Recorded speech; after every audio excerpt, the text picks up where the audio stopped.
Rekam di jalanan umum dengan mengacungkan benda yang diduga senjata api, seorang pengendara mengintimidasi pengendara lain hanya karena tidak diberi jalan. Saya Taufik Mansyah, inilah redaksi Mendalam Terpercaya.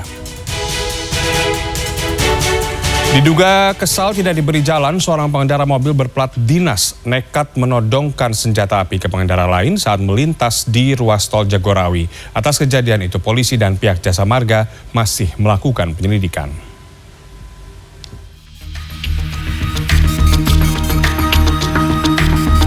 Video amatir ini memperlihatkan sebuah mobil berplat dinas hendak menyalip kendaraan minibus dari sisi kanan di ruas tol Jagorawi dari arah Bogor menuju Jakarta, tepatnya di kilometer 11 Cipayung, Jakarta Timur pada Minggu.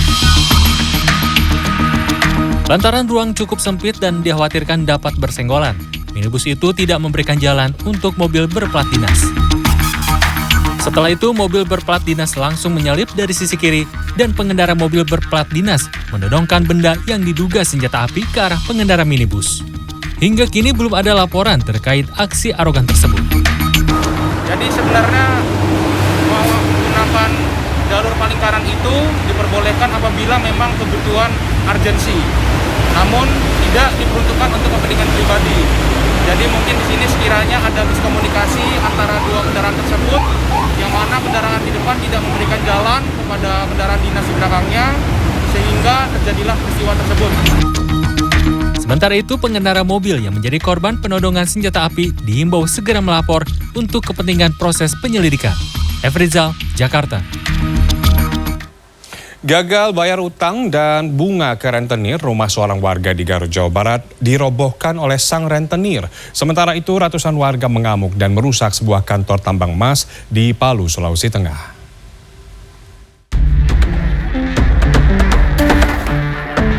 Amukan ratusan warga ini terjadi pada Minggu pagi. Massa menyasar sebuah kantor perusahaan tambang emas di Kelurahan Poboya, Kota Palu, Sulawesi Tengah pada Minggu siang hingga rusak parah. Tak hanya itu, massa juga membakar 3 unit kendaraan alat berat milik perusahaan serta memblokade jalan akses area tambang emas. Massa menuding merugi akibat sejumlah kebijakan perusahaan. Kapolresta Palu menyebut 300 personel melakukan pengamanan hingga massa berangsur membubarkan diri. Kemudian kantor mereka rusak, kemudian ada beberapa alat berat yang mereka bakar, yang mereka rusak, ada kendaraan juga yang mengalami pecah kaca, dan ada satu korban dari teman-teman karyawan dari AKM atas nama Pak Yakob dibacok di bagian kepalanya. Nestapa dialami Undang. Warga Garut, Jawa Barat ini kehilangan rumah gara-gara tidak mampu membayar utang beserta bunga yang dipinjam dari rentenir. Kini Undang dan keluarganya tidak tahu harus tinggal di mana karena rumahnya sudah rata dengan tanah dibongkar oleh sang rentenir. Kisah miris ini berawal saat istri Undang meminjam uang 1,3 juta rupiah, kemudian membengkak menjadi 15 juta rupiah karena menunggak selama 7 bulan. Namun Undang dan istrinya tak menyangka pihak rentenir akan membongkar rumahnya. Pembongkaran dilakukan pada Jumat 10 September lalu saat tidak ada seorang pun di rumah. Cuman waktu itu Ada yang telat? 6 bulan, 7 bulan nggak bayar. Langsung saya kerja ke Bandung mau cari uang buat lunasin pokoknya 1.300.000. Tapi katanya bisa jadi 15 juta. Iya, saya itu 15 juta nggak tahu, kata Bung Ai. 2 tahun istri saya nggak bayar.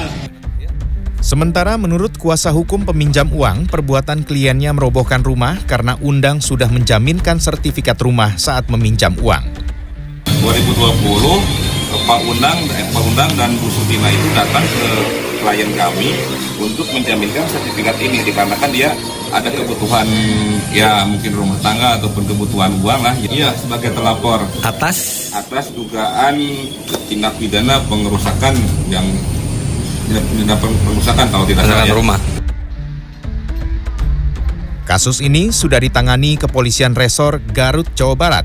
Lantaran perbuatannya merobohkan bangunan milik orang lain, rentenir dilaporkan atas dugaan tindak pidana perusakan. Tim Liputan, CNN Indonesia.